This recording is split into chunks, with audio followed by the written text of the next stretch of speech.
Si tu regardes cette vidéo, ce n'est probablement pas par curiosité, c'est parce que ton compte TikTok ne grandit pas comme tu le voudrais. Tu postes, tu fais des efforts, parfois même tu appliques des conseils qu'on te répète partout, mais les abonnés n'arrivent pas, ou alors beaucoup trop lentement. Et à force, tu commences à te poser la mauvaise question. Est-ce que le problème, c'est moi? La vérité, et elle est importante, c'est que dans la majorité des cas, le problème n'est pas ton contenu. Le problème, c'est que ton compte est coincé dans une zone de stagnation algorithmique. TikTok ne traite pas tous les comptes de la même manière. Il teste, il classe, il observe. Et quand un compte n'envoie pas assez de signaux forts sur une période courte, il cesse simplement de le pousser.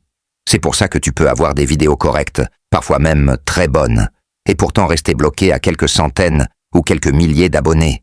TikTok ne récompense pas l'effort, il récompense l'attraction. Tant que ton compte ne montre pas une dynamique claire de croissance, l'algorithme reste frileux. Ce que peu de gens comprennent, c'est que la croissance sur TikTok n'est pas toujours progressive. Elle est souvent déclenchée. Il suffit parfois d'un changement précis, d'une accélération bien placée, pour que l'algorithme commence à tester ton contenu beaucoup plus largement. Et quand ça arrive, tout change. Les vidéos prennent plus facilement, les abonnements augmentent plus vite, le compte devient crédible aux yeux de la plateforme. C'est exactement pour ça que certains comptes explosent en quelques jours, alors que d'autres se stagnent pendant des mois. Ce n'est pas parce qu'ils sont meilleurs, c'est parce qu'ils ont su provoquer le bon signal au bon moment. Ils ont compris que TikTok fonctionne par impulsion, pas seulement par régularité. À partir du moment où ton compte commence à attirer des abonnés plus rapidement, un effet boule de neige se met en place. Les gens s'abonnent plus facilement à un compte qui grandit déjà. L'algorithme teste plus souvent tes vidéos. Et surtout, tu te rapproches rapidement de seuils clés, comme les 10 000 abonnés, qui ouvrent l'accès à la monétisation et à de vraies opportunités financières. Et c'est là que beaucoup de créateurs ratent quelque chose d'essentiel. TikTok n'est pas juste une plateforme pour faire des vues, c'est un levier.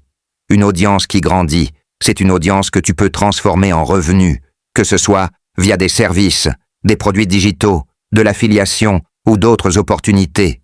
Mais sans croissance, rien de tout ça n'est possible.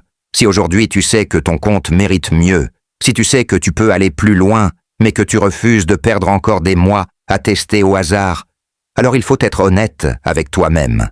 Continuer exactement comme avant ne donnera pas de résultats différents.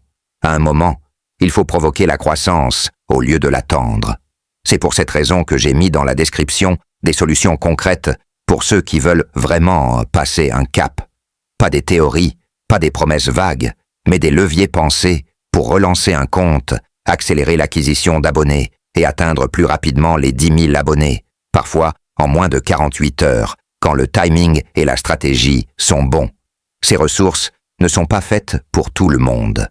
Elles sont faites pour ceux qui veulent arrêter de stagner, pour ceux qui veulent des résultats visibles, et pour ceux qui ont compris que sur TikTok, la croissance se déclenche plus qu'elle ne s'attend.